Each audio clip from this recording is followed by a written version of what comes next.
corazón te canta, mi alma te anhela con todas mis fuerzas.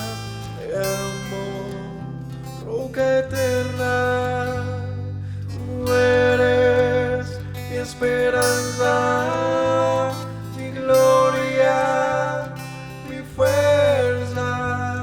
En valles de sombra te cuidas, eres lumbrera. Tú eres fiel, no me dejarás de la muerte y me levantarás. En tu palabra puedo confiar. Tú eres fiel, no me dejarás de la muerte y me levantarás. En tu palabra puedo confiar. Eres fiel.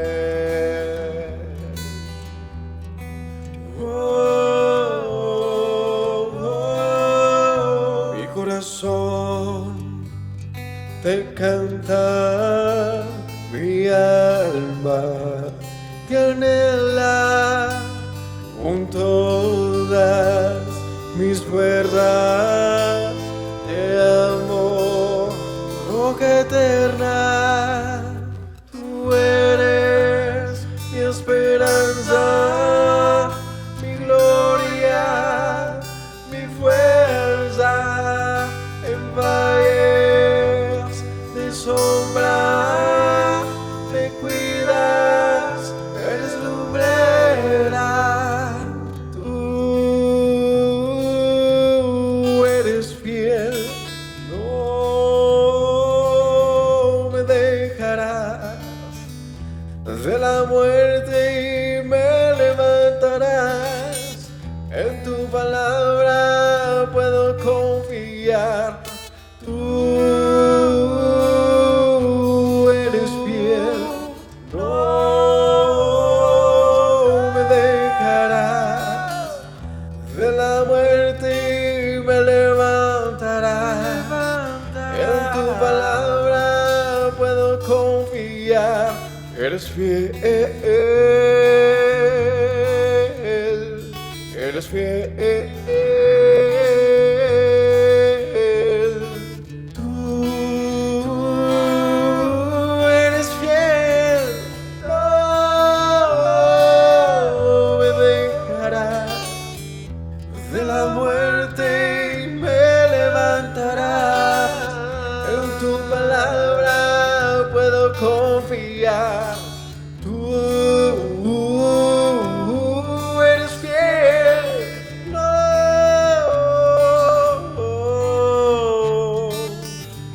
de la muerte y me levantarás. En tu palabra puedo confiar. Tú no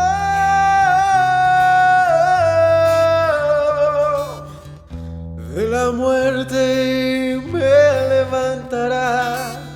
En tu palabra puedo confiar. Eres fiel, eres fiel. Tú eres fiel, no me dejarás de la muerte y me levantarás. En tu palabra puedo confiar.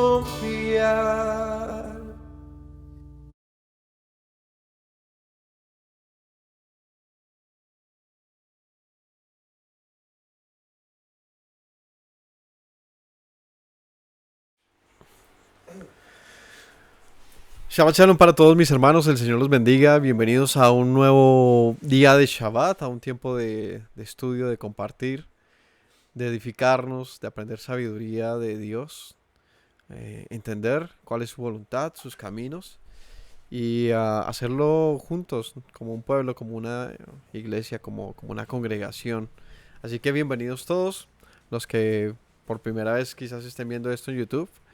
Este video va a ser un poquito anacrónico, va a estar fuera de su lugar porque no estamos en nuestro lugar de residencia habitual, así que el video va a subirse en YouTube en otro momento, pero va a corresponder al Shabbat del 3 de julio. Y bueno, estamos llevando un estudio temático de las parashot o las porciones bíblicas que tradicionalmente se parten. Este año lo estamos llevando así. Y estaremos estudiando hoy la que corresponde al capítulo 25, pero de manera temática, así que no vamos a abordar todos los 4 capítulos que van hasta el 29, sino que vamos a estudiar un tema en particular. Y el tema lo he titulado Un verdadero líder. Un verdadero líder. Ya veremos de qué trata. Así que gracias a todos por conectarse, a los que están por Meet acompañándonos, a los presentes, a los que en el futuro verán esto, a mis hijos y a todos un abrazo y mucho amor de parte de Hashem. Vamos a orar. Padre, te agradezco porque eres bueno, porque tenemos todas las razones existentes para amarte, para buscarte. Lo hemos entendido, lo hemos sabido, Señor, y esto también proviene de ti. Todo, absolutamente todo, proviene de ti y esta gracia tan especial la hemos recibido, por eso te adoramos y te agradecemos. Queremos expresarte nuestro amor y nuestra atención. Queremos escucharte hoy. Háblanos, te lo ruego, en el nombre de Yeshua. Amén. Y bueno, sin más, vamos a arrancar. Vamos al capítulo 25. No sé si recordamos en qué se quedó la semana pasada, pero la semana pasada se mencionó un asunto de un tipo llamado Balak, de un Balaam, que fue contratado para maldecir al pueblo de Israel. Intentó en varias ocasiones recibir toda la recompensa, quería en su corazón con codicia el dinero mal habido, digámoslo así, porque a cambio de ese dinero y esa riqueza que le iban a dar estaba el maldecir al pueblo de Dios. Pero fue un poco inteligente al principio y se resistió y terminó fue bendiciendo al pueblo. Digamos en lo que se refiere a una palabra proferida, él declaró bendiciones sobre el pueblo de parte del Señor. Pero al final este mismo Balaam le dice a Balak cómo hacer pecar al pueblo, sabiendo que la maldición a Israel solamente le puede tocar cuando Israel se aleja del Señor. Y esto debido a que el Señor ya maldijo a su pueblo en eso, diciendo que el pueblo cuando no escoja el obedecer los mandamientos del Señor, sino escoja un camino malo, pues recibirá del mal que escoja. Así que la maldición y la bendición ya están puestas. Balaam le dijo a Balak cómo hacer que el pueblo escogiera la maldición. Y en este momento, en el capítulo 25, se muestra cómo pasó esto, ¿sí? Así que vamos a ir al capítulo 25 desde el versículo 1. Vamos a leer un poco de esta historia. En esta primera parte de la mañana vamos a enfatizar en un personaje llamado... ¿Cómo se llamará este personaje? Es el mismo nombre de esta parashá y es Finés. Vamos a enfocarnos en un tipo llamado Finjas o Finés. Y en la tarde vamos a enfatizar en otro personaje llamado Josué o Yehoshua. ¿Listo? Un verdadero líder.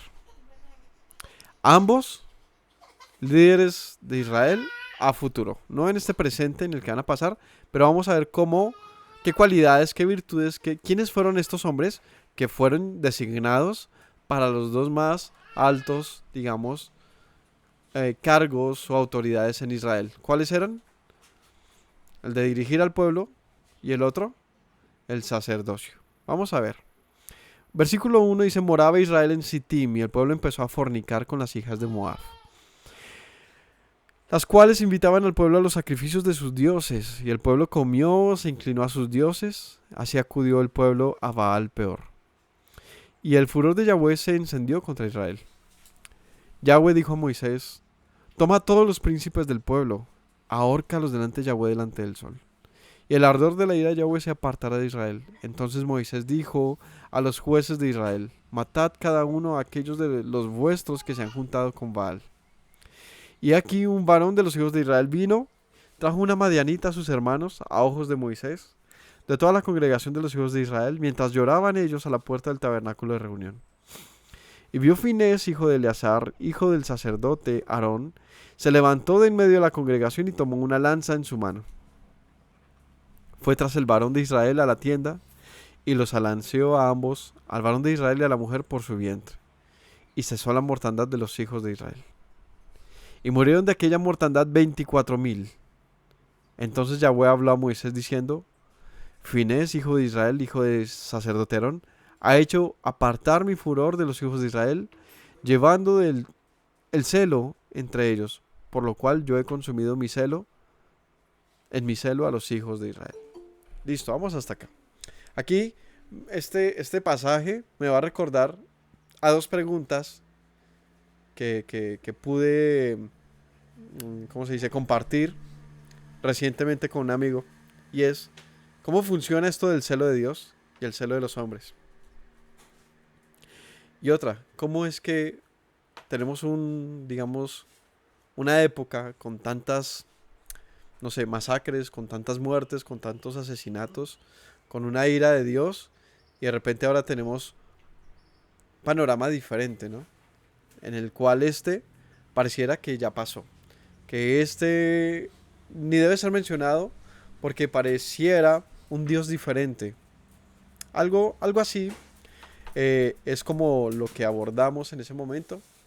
Entonces aprovecho para justamente ver este tema que aquí se menciona de esa manera muy gráfica: la muerte de 24,000 personas, 24,000, y uno que en el celo de Yahweh comete, digamos, ejecuta un juicio. ¿Listo? Lo primero que vamos a ver es el contexto. El pueblo dice que empezó a fornicar en Sittim. Esto es, ellos, recordemos la historia, esto no es... ¿Cómo? Esto, sí, no están en la tierra de Canaán, están antes en Moab. En el mapa siempre es importante que nos ubiquemos. Está lo que actualmente es Israel, al sur de Israel, esa parte al suroriente, ¿no?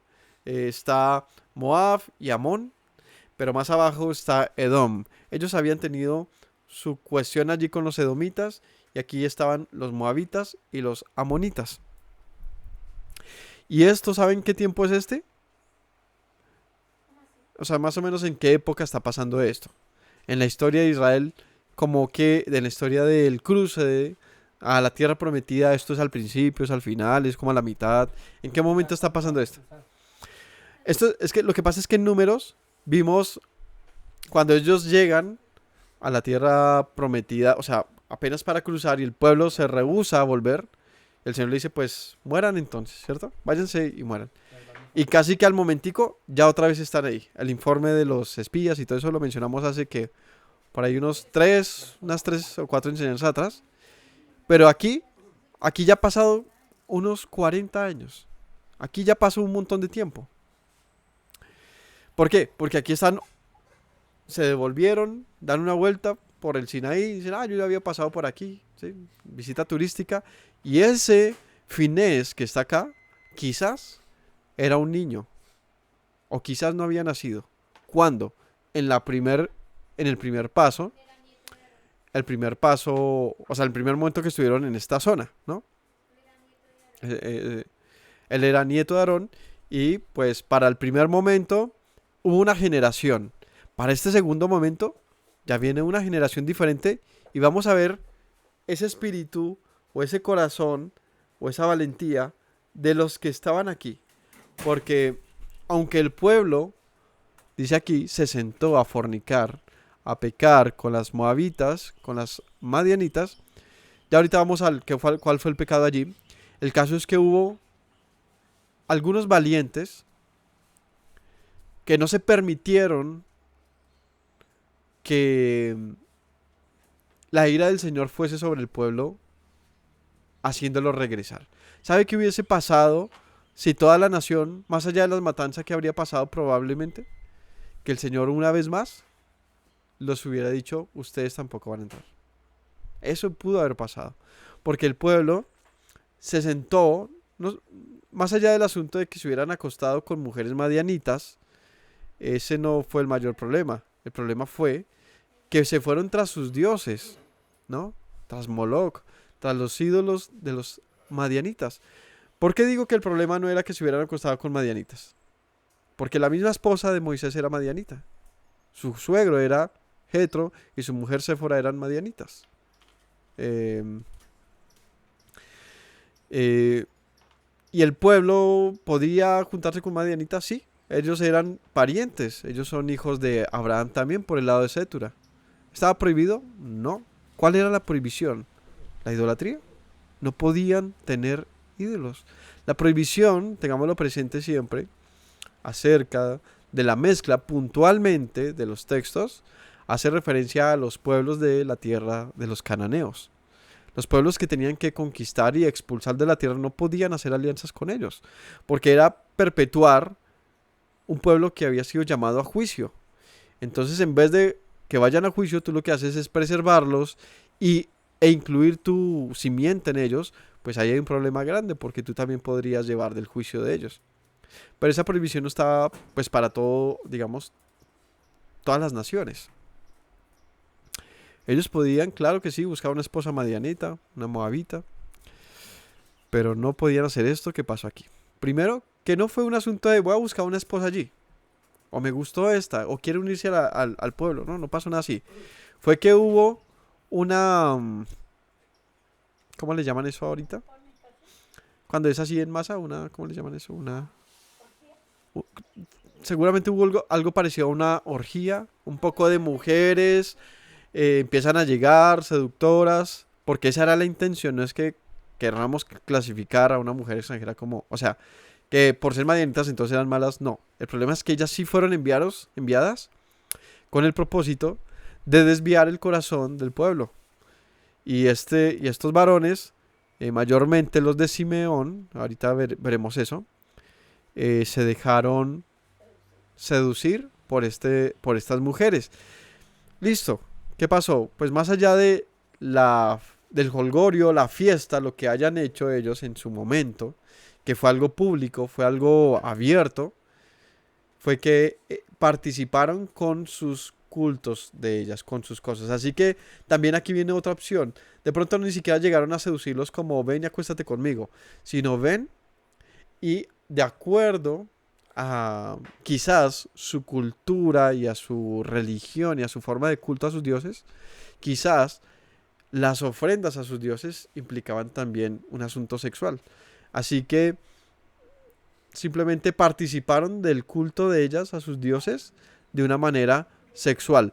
Lo que en este punto es clave es entender que esto haría hijos de esa fornicación o de esa sexualidad, que serían hijos de madianitas y de israelitas, que fueron, digamos, serían hijos de, de ese pecado que estaba pasando allí. No es no es un acto de amor, de la familia, no, era una estrategia militar, era una estrategia de reducir a Israel a un pueblo débil por sus apetitos. Y entonces no era necesario ir a ellos mientras estaban en su fornicación y caerles con militares. No era necesario. Porque ya el mismo Señor se encargaría de traerle muerte al pueblo. Fue una gran estrategia. Una gran estrategia digna del libro del arte de la guerra. Sin embargo, esto obviamente no agradó al Altísimo. Porque el Señor obviamente todo lo sabe. Y esto no fue que, uy, ¿en qué momento me salieron adelante?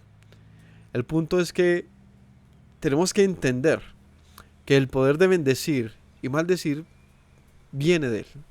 Lo que Él ya bendijo, no puedes, eh, pasar por encima de eso, ni lo mal que es maldito puedes pasar por encima de eso.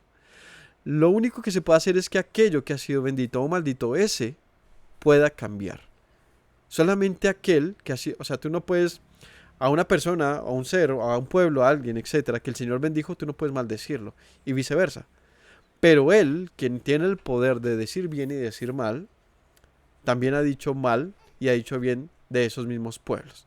Es decir, como dice en el libro de Ezequiel, el día que el Señor le diga al malvado, vuélvete de tu mal camino, y serán olvidados tus malos pasos, ¿eso cómo se llama? Una bendición. ¿Ha bendecido a quién? Al malo. Increíble, ¿no? Al malo le dice, vuélvete de tu mal camino y te irá bien y serás perdonado. No habrá memoria del mal que hiciste. Porque él ya está condenado a la perdición. Sin embargo está la palabra de vuélvete. O sea, él tiene el poder, esa persona, bajo la bendición de Hashem, para dejar su pecado y por lo tanto ser un bendito. Increíble. Pero también al bueno, al justo, el Señor le dice, también hay una maldición preparada para ti. Tú puedes escogerla también. El día que el justo abandone su justicia y empiece a pecar deliberadamente, también para él ha sido reservada una maldición que le dice, morirás. Así que él ya dijo las palabras que tenía que decir, pero la elección de la bendición o la maldición está en nuestras manos. Lo que sí no puede pasar, así que no te asustes, deja de estar pensando en brujerías y en cosas, es que si el Señor te ha bendecido, tú te sientas maldito. O sea, si tú piensas que allá me maldijeron, entonces me va a pasar todo tipo de males, ¿no? Nadie puede sobreponer su bendición o maldición a la del Señor. Y también, alguien que ha sido maldito por el Señor, tú por muchas oraciones o palabras que digas no lo vas a bendecir.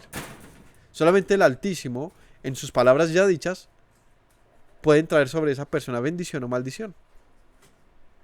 Así que, ¿a quién le pertenece la responsabilidad de tener una bendición o una maldición? De nosotros. Nosotros podemos escoger. Eso es algo maravilloso. Tú puedes escoger la bendición o la maldición del Señor. Este pueblo escogió la maldición. ¿Cuál maldición? Cuando el Señor les dice en sus palabras, si ustedes escogen el no obedecer a mis preceptos, mandamientos, instrucciones que yo les ordeno hoy, habrá muerte. Es tan sencillo, solamente que es un asunto macro, no estamos hablando de algo masivo, muchas personas, pero en lo sencillo, tú le dices al hijo, no meta las manos ahí que se quema. Le estás diciendo una maldición, porque le estás diciendo, si usted hace esto, se va a quemar. Usted le está prediciendo un hecho. Y el hijo puede ir y quemarse. Pero de ahí a echarle la culpa al que dijo, maldito serás cuando hagas esto, es un absurdo, porque la culpa no es el que lo dijo, es del que escogió eso.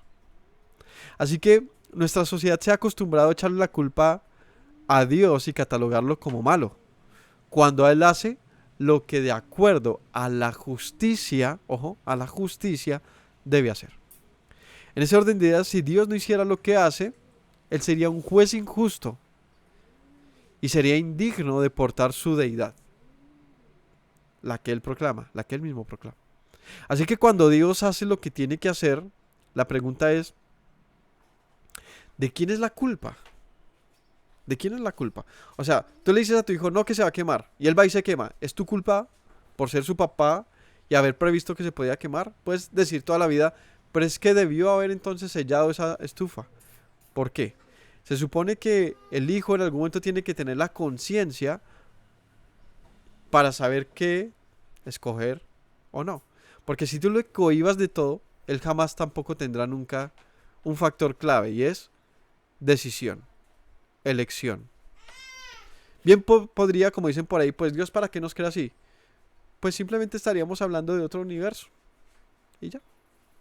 En este que Él se creó, en esta humanidad que Él se hizo, es así. Tenemos que superarlo. Porque en la que Él nos creó, nos dice, sean libres para elegir. Aquí está el bien, aquí está el mal. Pero si sabes, si eres prudente, siempre vas a escoger bien. Te va a ir bien a ti y a tus hijos, ¿no? A veces uno dice, pero ¿dónde está el amor de Dios? Y yo lo veo en mi casa. Pero podría entonces yo decir, es que es porque es a usted. es porque yo he escogido a mi Dios. Yo no puedo decir que yo he alcanzado esto por mis méritos. ¿Acaso yo pudiera elegir, eh, puedo más bien elegir muchas cosas de mi vida, pero no todas? El Señor ha sido bueno conmigo, con ustedes, con muchos de nosotros. ¿Y esto por qué? Porque Él nos ha dado a elegir el amarle y el tener temor de Él. Así que si tú le obedeces y te va bien, pues es justamente ese el evangelio que nosotros enseñamos. Es un evangelio donde se te dice, haz lo recto, que te va a ir bien. Entonces no es un privilegio de algunos estar bien, como un asunto de, escojo a este para que le vaya bien y a este para que le vaya mal, sino también hay aquí un asunto clave y es nuestras elecciones. El pueblo escogió muy mal. El pueblo fue, a ojos cerrados, se fue a hacer lo que no debía hacer. Se le olvidó por completo esos 40 años de servir al Señor a su manera, porque no lo hacían tampoco de una forma recta.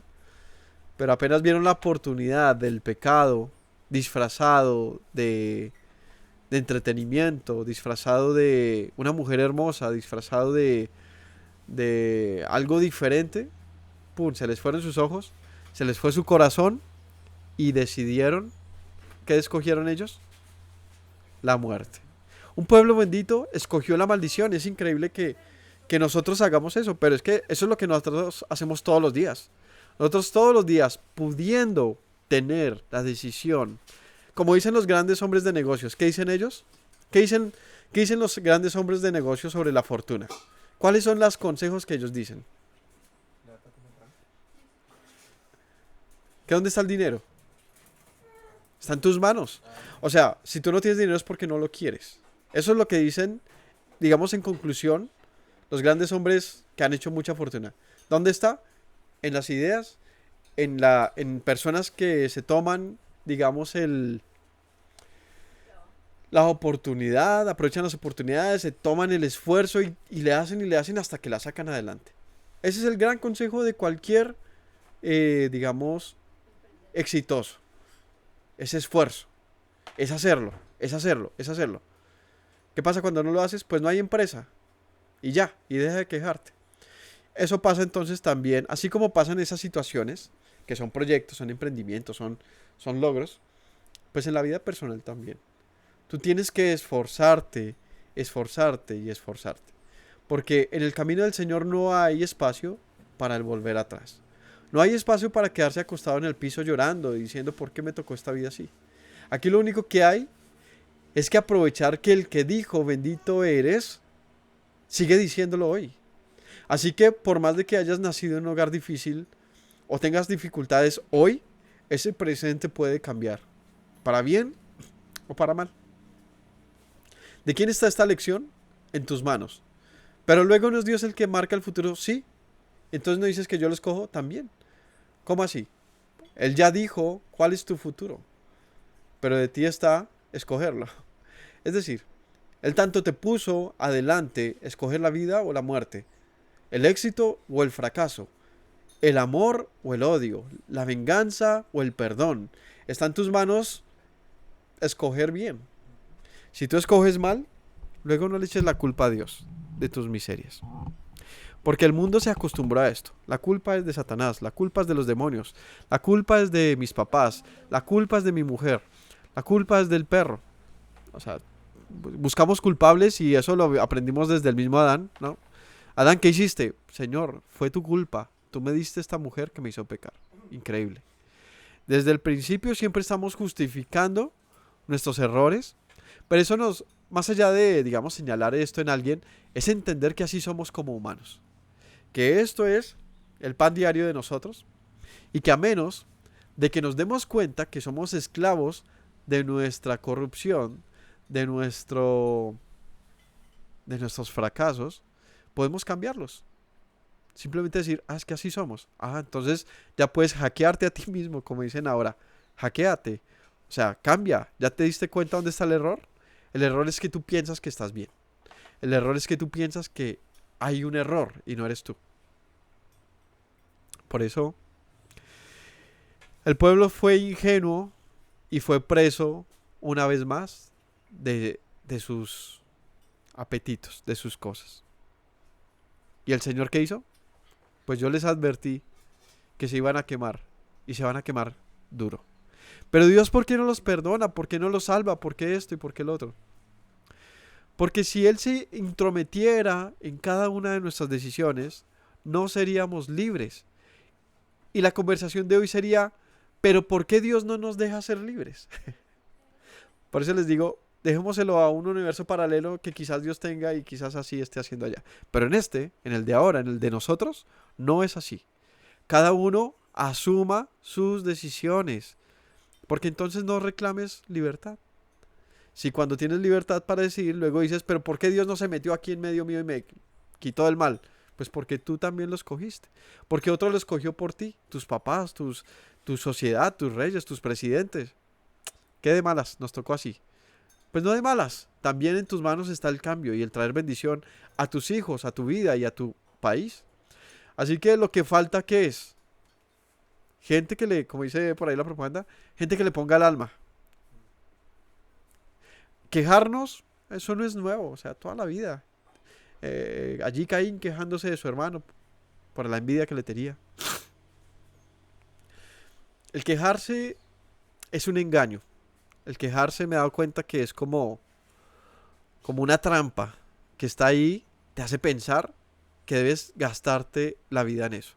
Y literalmente se va la vida quejándote por lo que te pasó de niño, por lo que te hicieron, por lo que no te hicieron, por lo que estudiaste, por lo que no estudiaste, por el que te casaste, por el que no, por los hijos que tuviste, por lo que perdiste. Y todo es una quejara toda esta vida y se nos van los años. Y ves allí al anciano y a menos de que haya adquirido sabiduría, el anciano está quejándose. Ah, es que estos presidentes que han pasado. Ay, es que esta mujer que no hace más que echar cantaleta. Ay, ay, ay, ay, ay, ay. Pero yo me he dado cuenta que eso es una trampita. Es como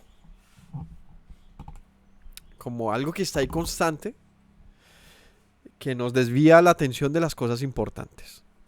¿Y cuál es la cuestión aquí importante? Que si tú no gastaras tanto tiempo en tu vida de estarte quejando, tendrías tiempo para cambiar. Esa es la gran verdad.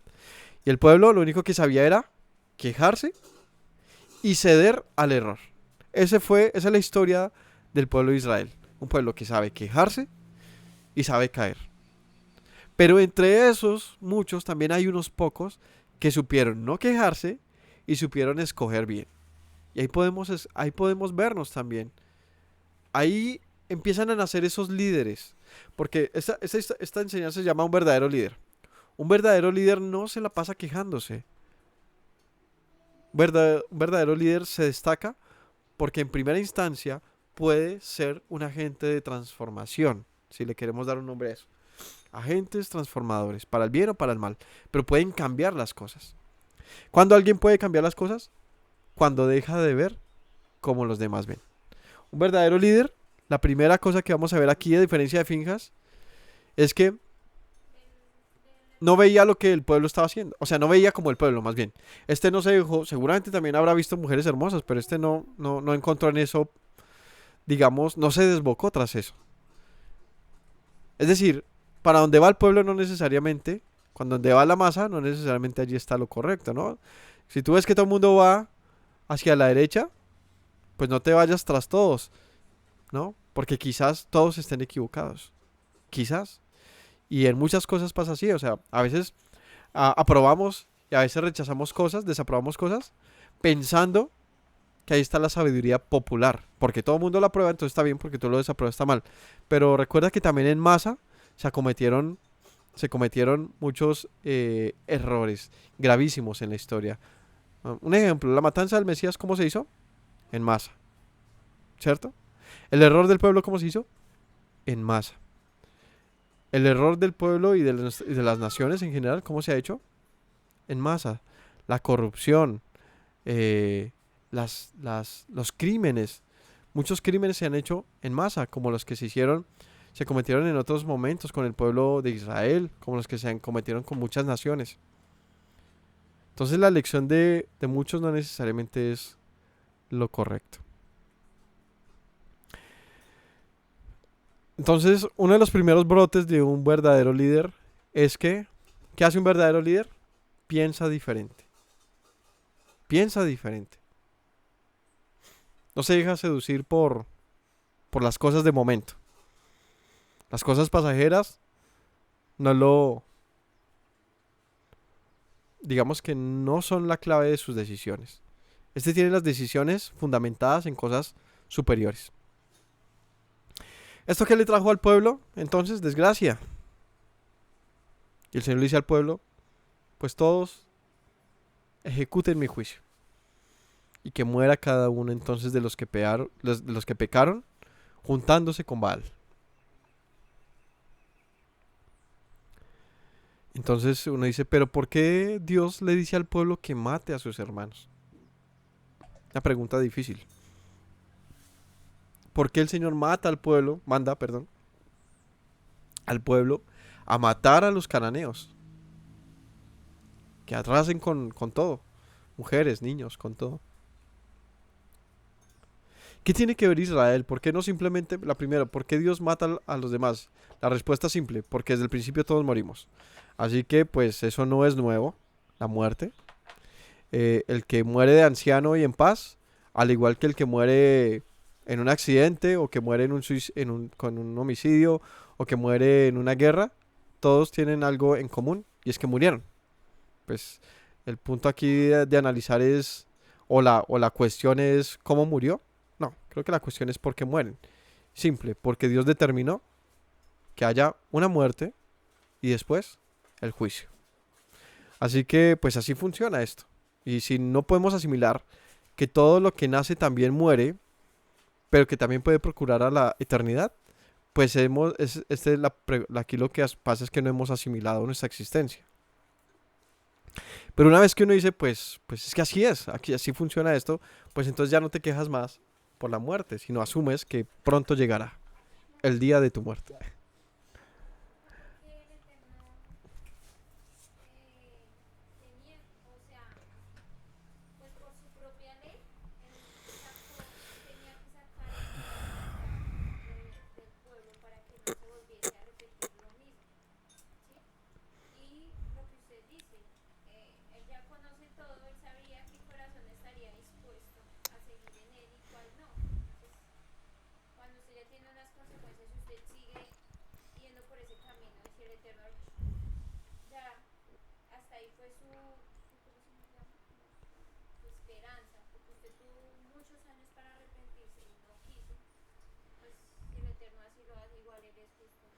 Sí,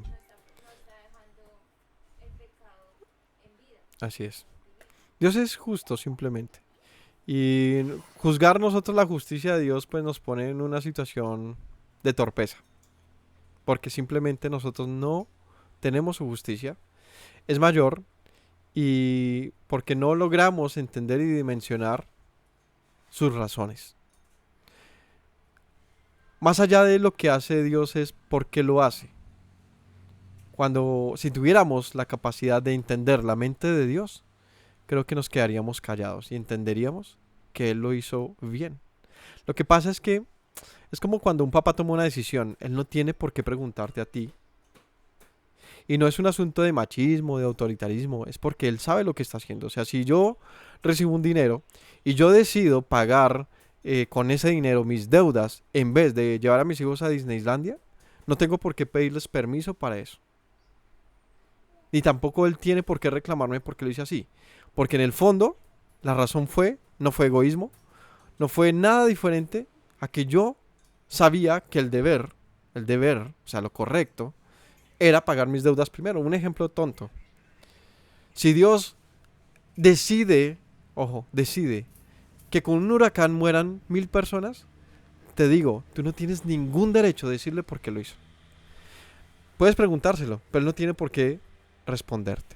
Lo único que sí debes saber detrás de todo eso es que era lo correcto. Y eso es algo difícil de digerir. La muerte puede ser algo correcto. Es algo curioso, es interesante, pero desde otro panorama, te digo que si un árbol, una semilla no muere, no puede dar fruto.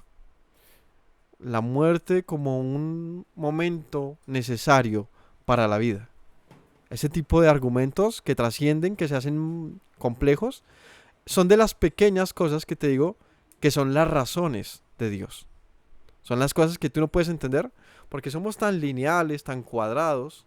La sociedad nos hizo así, la historia nos hizo así, que no podemos entender que los misterios de Elohim no se pueden enmarcar. Tú no puedes pretender que en tu mente quepa las razones de él, porque en la de ninguno nos cabe. O sea, de verdad que, como dice el libro de Lamentaciones, pues quédese callado y asimílelo, porque así pasan las cosas. En eso hay sabiduría. Así que cuando Elohim hace lo que tiene que hacer, ¿qué puedes hacer tú? Callar. Porque eso fue lo que hizo Job al principio. Y Job dice, pues Dios dio, Dios quitó, bendito sea su nombre. Esa actitud tiene la sabiduría acumulada de 1000 hombres. Porque en ese momento entiendes que las decisiones de Elohim son buenas, aunque estas traigan muerte. Y son de esas cosas que uno dice increíble. El conocimiento de Elohim, de Dios, cada vez que lo profundizas, te hace reentender tu vida, reentender las circunstancias y decirte que a pesar de todas las dificultades que has vivido, detrás de eso también ha habido amor de Dios. Así que si el pueblo murió en este caso, o una parte del pueblo murió, ¿fue para qué? Para que otra parte del pueblo viviera. ¿Cuál parte del pueblo? Pues la parte del pueblo que libremente escogió vivir. Porque la parte del pueblo que escogió morir, la pregunta es, ¿por qué Dios tenía que dejarlos vivir si ellos escogieron morir? No fue misericordioso. ¿Por qué? El pueblo no estaba pidiendo misericordia. El pueblo estaba diciendo, no, pues no queremos vivir. Queremos escoger aquello que tú dijiste de mueran. Pues así el pueblo cuando no escogió entrar a la tierra prometida del Señor y dijeron todo el tiempo quisiéramos morir, el Señor les dijo, pues vayan y mueran. Pero luego no se queden contra mí. Ustedes han escogido mal toda la vida. Y yo les doy literalmente una vida entera para escoger bien, para corregir, para aprender. Pero cuando nosotros ya escogemos con tanta constancia y de una manera tan descarada, tan rebelde el mal, cuando te llega este mal, ¿por qué cuestionas a Dios? Entonces, el pueblo estaba en esta situación. Y el Señor escoge a Israel como un brazo de juicio. ¿Qué quiere decir esto? Que si bien, listo, ya resolvimos. ¿Por qué muere la gente? Pues porque así funciona toda la vida. La vida de todo lo existente tiene unos ciclos. Listo, ¿lo podemos asimilar? Sí. Pero, ¿por qué el Señor escoge a otro hombre para matar a otro hombre? Es decir, el Señor le da autoridad a una persona para ser juez. Le capacita. Pues no sé si le capacita, no, le autoriza matar a otro. Y esto es incluso más difícil de asimilar. ¿Cómo así? Cuando hay una muerte, un juicio de Dios, lo puede hacer de 1000 maneras, ¿no? 1000 maneras de morir. Muere por un desastre natural, por una enfermedad, por un accidente, por un suicidio, por 1000 razones. Pero cuando llega y dice, pero otro lo mata, ¿no? Es como, ¿y este quién? ¿Por qué tiene la autoridad de alguien quitarle la vida a otro? Siendo que este también es pecador. El Señor pudo haber sacado al pueblo cananeo de la tierra de Canaán de muchas formas. Pudo hacerlo por medio de fieras, de una enfermedad, por medio de... ¿Cómo le hizo con Sodoma y Gomorra? ¿Cómo el Señor trajo juicio sobre Sodoma y Gomorra? Dime. ¿Ah? La historia de Sodoma y Gomorra. ¿Cómo vino juicio sobre ellos? Fue sin necesidad de una persona, ¿cierto? Fue fuego del cielo, cayó, como se describe en el pasaje, y todos aquellos pueblos, de esos pueblos no hubo más memoria, solamente la que contamos de evidenciando el poder y el juicio del Señor sobre una nación. Y acabó con un pueblo del cual le advirtió muchas veces sobre su pecado, pero no hubo ni siquiera 10 justos. ¿Qué pasó con los cananeos? Similar. El Señor necesitaba sacar a ese pueblo de esa tierra porque el pueblo era malo en extremo.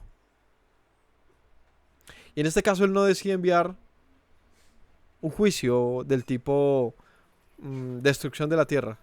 En este caso él decide enviar a un pueblo que sea como juicio para otro pueblo. Es decir, el vengador, ¿no? Un pueblo que tiene en su mano la espada para, en la autoridad de Dios, emitir un juicio sobre otro. Emitirlo no.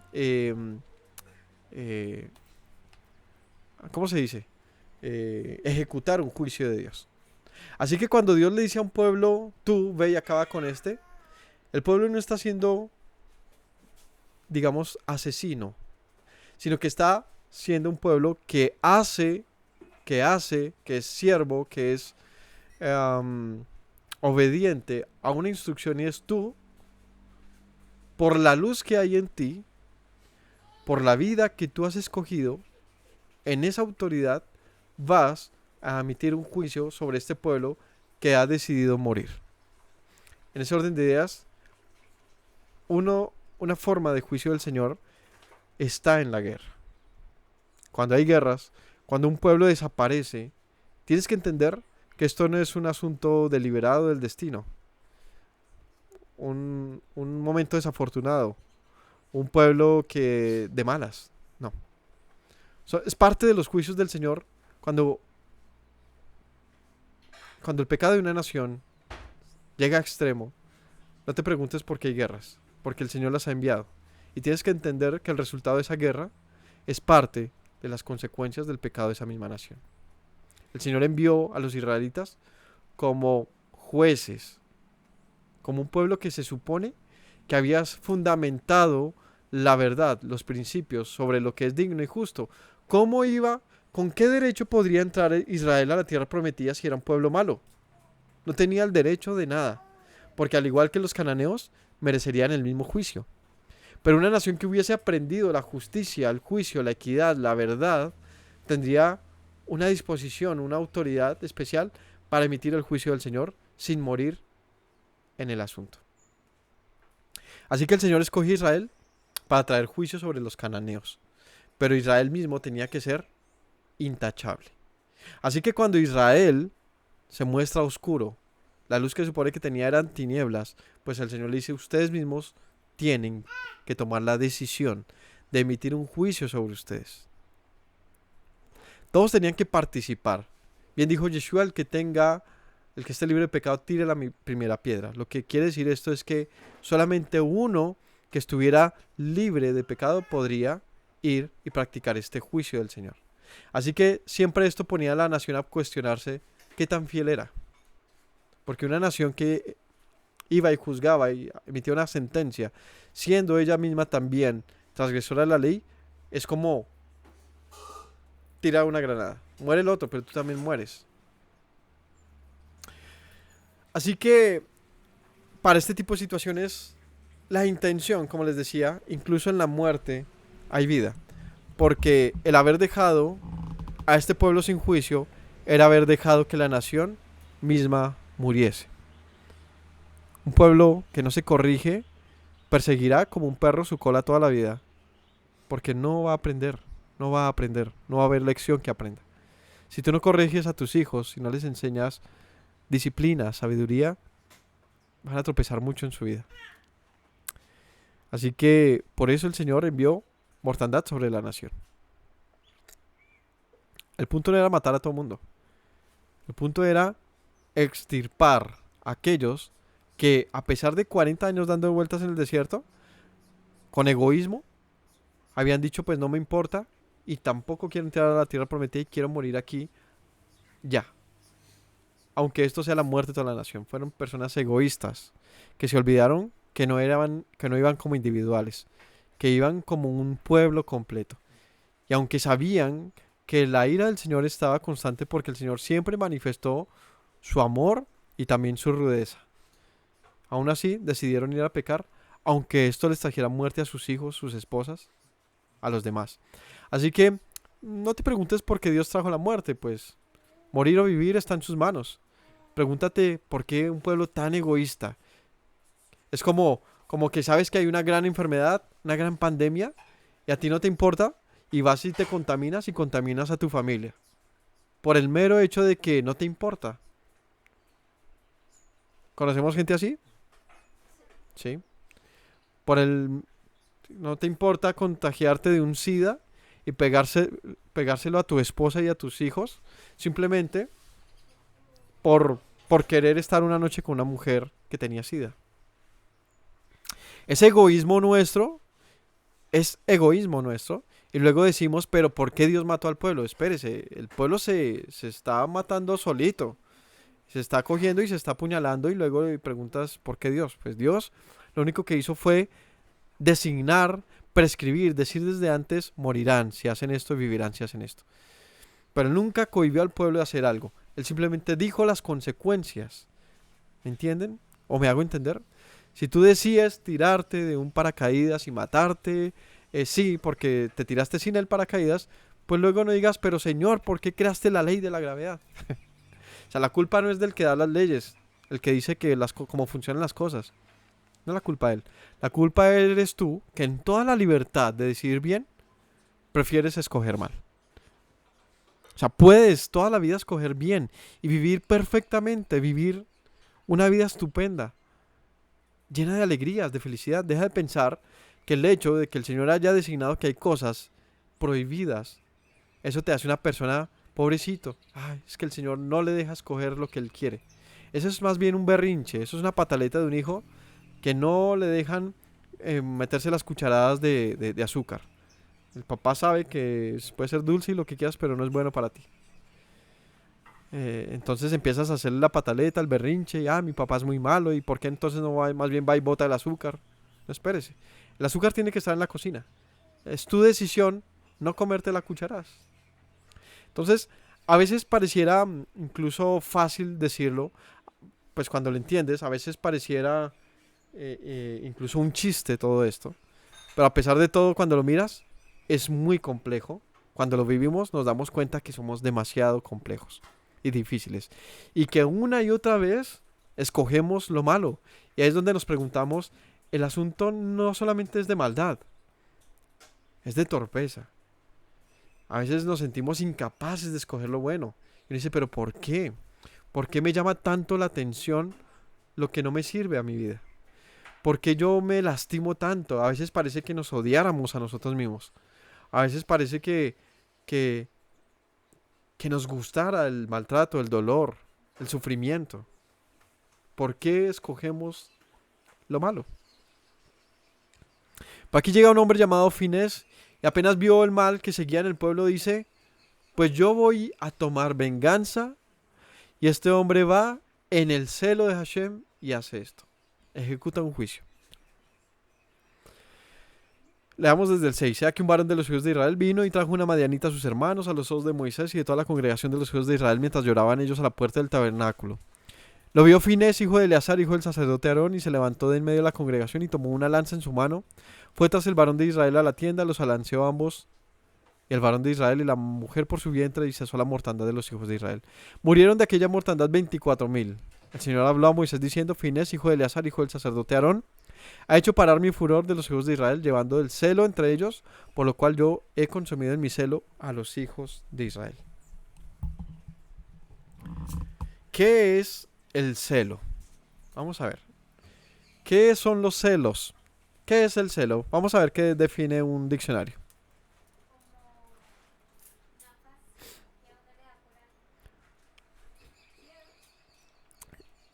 Un celo es, sí, una pasión. Es un interés, según un diccionario, un interés ardiente y activo por una causa o persona. Es un interés ardiente por una causa. ¿Listo? Así lo podemos definir. Un interés ardiente por una causa. O por una persona. De ahí viene el asunto de tengo celos de mi esposa o de mi esposo. ¿Qué quiere decir? Pues tengo un interés ardiente por él o por ella y no le permito nada que sobrepase ese espacio, no sé, ese deseo. No permites que nada como que se intrometa ahí. Pero nuestro celo que sentimos por una persona, por una cosa, por algo, es similar al celo de Dios por su pueblo. Sí. ¿Qué quiere decir esto? El celo es la determinación de Elohim en el amor que tiene por su pueblo y por su gloria de no dejar que nada le traspase. Es decir, Yahweh en su celo por él y por su nombre no permite que nada lo difame, lo dañe, lo entorpezca. En su celo el Señor hace lo que tiene que hacer. Es decir, ¿por qué el Señor no simplemente perdona a todo el mundo y ya está? Porque su celo no le permite. ¿Qué quiere decir esto? Que Él no puede dejar que el deber ser de las cosas, la justicia, el juicio, su celo, sea pisoteado. No tomará el Señor en vano, no tomará por inocente al que tome su nombre en vano. No va a escapar de su ira aquel que pisotee su nombre. ¿Qué quiere decir esto? Que el pueblo, el que llevaba el nombre de Elohim, el pueblo del que se decía, el pueblo que Dios sacó de Egipto, el pueblo que le hizo andar por el desierto, le hizo llover maná del cielo, el pueblo que cruzó los mares, ¿qué está haciendo? Pues es igual a las demás naciones. Estaban pisoteando el nombre del Señor, porque se supone que este pueblo era diferente. Entonces el Señor dice, en mi celo ustedes no pueden vivir, porque ustedes han decidido no solamente su muerte, sino que también han decidido pasar por encima de mí. Así que el Señor, en su derecho, emite lo que llamamos la ira del Señor. Sus juicios. Pero ¿qué pasa con nuestro celo? Pues que tú no puedes ir a matar a tu esposa porque te fue infiel. No tienes ningún derecho. ¿Qué quiere decir esto? Que el celo de Yahweh, el celo, lo que llaman el celo santo, no es un asunto de capricho, no es un asunto de obsesión, no es un asunto de... ¿Cómo llamarlo? Sí, creo que eso, no es obsesión, ni es un capricho de Dios. Lo que pasa en una persona cuando tiene celos, muchas veces sí es obsesión y capricho. Porque el asunto con Dios es que en primera instancia Él es el que marca el destino de las cosas, Él es el que dice bendición y maldición. ¿Y Él cómo las emite? Pues en amor y también en celo. En amor, la misericordia, y en celo, los juicios y la justicia. Pero a ti no se te ha determinado, no se te ha autorizado a actuar en tu celo. Aquí dice que Finés, en el celo de Dios, fue e hizo esto. ¿Qué quiere decir? Que él fue un instrumento también, una vez más, en las manos de Elohim, para emitir un juicio sobre una persona que traería vida a toda la nación, porque dice que cuando pasó esto, inmediatamente cesó la mortandad. Lo que quiere decir, en otras palabras, para los que dicen, wow, ¿vas y mata a alguien? Sí, pero estás viendo, como decía ayer mi cuñado, hay gente que ve el pocillo medio vacío y hay gente que lo ve medio lleno. ¿Qué quiere decir? Que tú puedes ver la muerte de estos pobrecitos, murieron atravesados mientras estaban acostados. Sí, pero otros pueden ver, pero salvaron a muchos. A los miles que también iban a morir por el juicio. Es decir, la muerte de estos sirvió para la vida de otros. ¿Injusto? Pues no me parece, porque ellos decidieron también egoístamente que todos murieran. Estos dijeron, pues no me importa, yo voy a hacer lo que yo quiera, aunque esto traiga problemas sobre los demás. Ok, entonces mueran, pero no se lleven con ustedes a los demás. Así que en esta historia vemos a un Finés que tomó la decisión de acudir al celo de Dios y hacer lo que tenía que hacer en ese momento. ¿Lo hizo con misericordia o no? Esa es otra charla. ¿Listo? Esa es otra charla. Porque en este momento estamos viendo, digamos que la pregunta o la razón es ¿por qué un juicio de muerte? Entonces, en esta primera parte vemos a un líder, hijo de Aarón, hijo de Eleazar, que todavía no estaba como Cohen, como sacerdote, porque todavía estaban sus padres vivos, pero a quien el Señor le dice entonces, Y vamos con esto a cerrar esta primera parte. El Señor le dice, en el 11, Finés, hijo de Eleazar, hijo del sacerdote Aarón, ha hecho apartar mi furor de los hijos de Israel, llevado de celo entre ellos, por lo cual yo he consumido en mi celo a los hijos de Israel. Por tanto, diles, he aquí, yo establezco mi pacto de paz con él. Tendrá él y su descendencia después de él el pacto del sacerdocio perpetuo, por cuanto tuvo celo por su Dios, e hizo expiación por los hijos de Israel. Ojo lo que dice aquí, hizo expiación. ¿Qué pasaba en la expiación? ¿Sabemos qué pasa en una expiación? Hay muerte para que haya vida. Un animal muere para que un ser humano viva. ¿Qué fue la expiación del Mesías? Que él murió para que nosotros tuviéramos vida. Por eso le digo, ¿cómo quieres ver la historia? Puedes ver sangre, muerte y todo esto y decir, oh, qué malo es Dios. O también puedes concluir que el hecho de que la humanidad siga existiendo se debe a la muerte de algunos que tuvieron que poner su vida, o el Señor demandó su vida con tal de que se preservara la humanidad. Y de esta manera haya esperanza de una humanidad que pueda conocer a Elohim. Pero en ese camino, en el desvío, no está la esperanza. Ahí está solamente lo que te digo, quejarte y listo. Pues ahí se te fue la vida. Pero también puedes cambiar y puedes traer una generación de gente que ve diferente. Porque el Señor le dijo a este, por cuanto tuvo celo por mi nombre, mi pacto de paz será con él.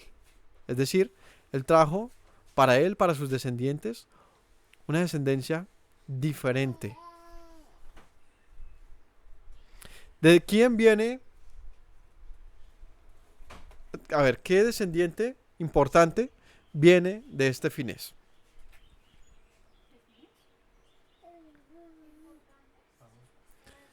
¿Qué hombre importante? Sadoc. Sadoc es un sacerdote muy quizás conocido, pero desconocido a la vez. Porque si les digo, en la historia, ¿se acuerda alguno dónde está Sadoc? O sea, ahí como que patinamos siempre un poquito. Él como que estaba... No. Él estaba en la época de David. Y él junto con Abiatar eran los dos sumos sacerdotes que operaban al tiempo en ese momento. Uno por la línea de Eleazar, que es este Sadoc, y otro por la línea de Itamar, que es Abiatar, quien luego justamente es destituido por mano de Salomón, porque él ayudó a Adonías a ser, digamos, en su propósito de ser rey, aun cuando ya David había establecido que Salomón sería rey. Entonces, por esto, Salomón destituye a Abiatar y lo manda a su casa en Anatot, creo. Y Sadoc es el que queda como principal sumo sacerdote. De este Sadoc, ¿sabe quién viene? Ahí sí nos vamos más adelante, la historia que estamos leyendo recientemente.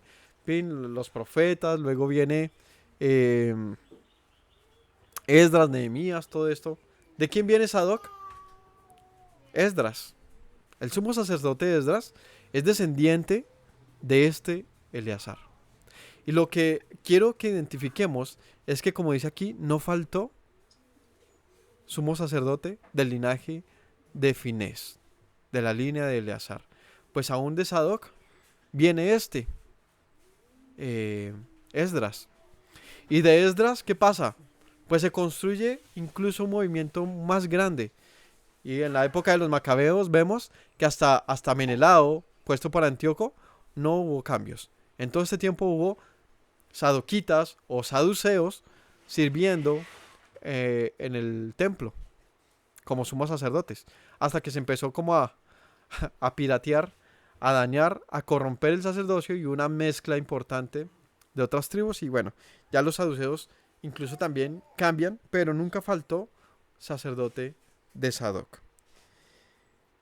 ¿Qué quiero decir con esto? Que el Señor fue fiel como siempre a sus palabras y sus promesas, y como dijo aquí, aconteció. Así como no faltó descendiente de David en el trono, tampoco faltó descendiente de Eleazar en el trono, en el sacerdocio.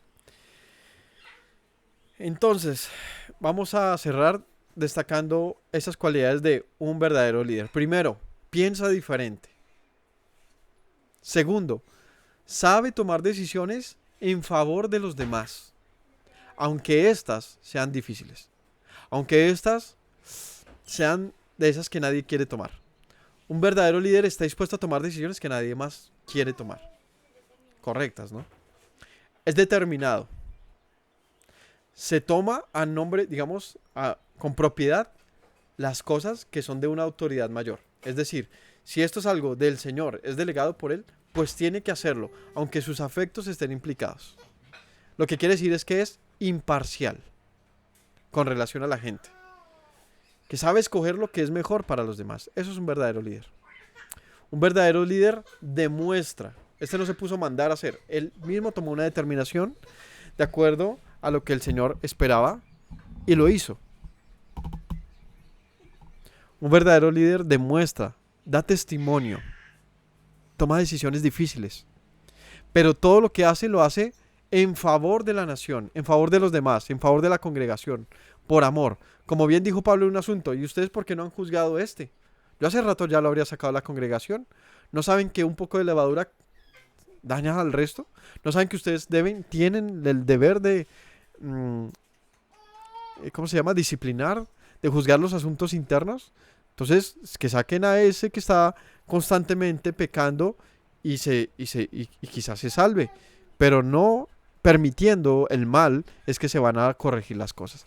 Así que un verdadero líder toma las decisiones oportunas en favor de un grupo mayor, las decisiones que el Señor ordena, ¿no? Entonces, finés nos queda aquí. Meditémoslo. El asunto de por qué ejecutó, así como tan de inmediato, dicen por ahí sin haber tenido misericordia, pues es una pregunta capciosa, difícil, porque tuvo misericordia. ¿Cómo así? ¿De quién? De la nación. ¿O por qué más lo hizo? ¿Porque estaba en modo vengador? ¿Porque quería ir a estrenar su lanza? ¿Porque tenía ira contra ellos? No. Él antepuso la voluntad de Hashem. Y la voluntad de Hashem no era la muerte de la nación. Así que sí tuvo misericordia. No con ese que estaba muriendo, porque tenía que efectuar el juicio de mano del Señor. Pero si no lo hubiese hecho, pues el contado de los muertos no sería 24,000, sino pudo ser mucho, mucho mayor. Así que sí lo hizo. Vamos a dejar hasta ahí. Que el Señor los bendiga, que tengan un delicioso almuerzo. No olviden compartir con nosotros ahorita en la tardecita, dejar sus preguntas aquí en el chat. Y los amamos a todos, que tengan una excelente tarde. Shabbat Shalom. Me presento nuevamente, mi Rey, mi buen Señor. Mis pasos se han desviado, necesitan dirección.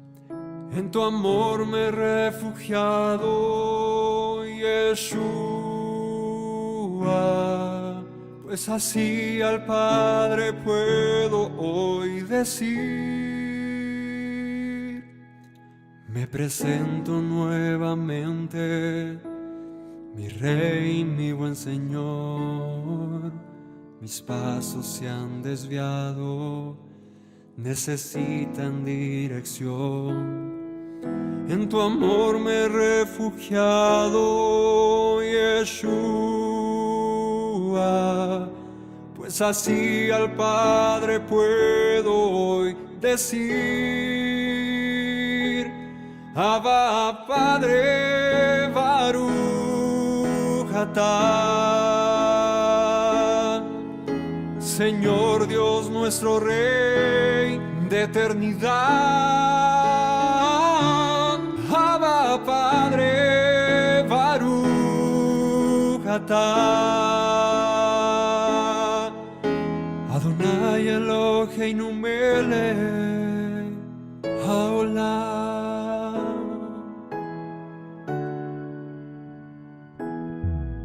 Me presento nuevamente, mi Rey, mi buen Señor. Mis pasos se han desviado, necesitan dirección.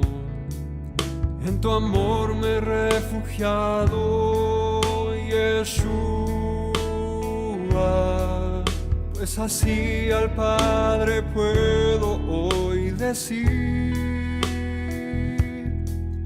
me presento nuevamente, mi Rey, mi buen Señor. Mis pasos se han desviado, necesitan dirección. En tu amor me he refugiado, Yeshua, pues así al Padre puedo hoy decir: Abba, Padre, Baruch atah.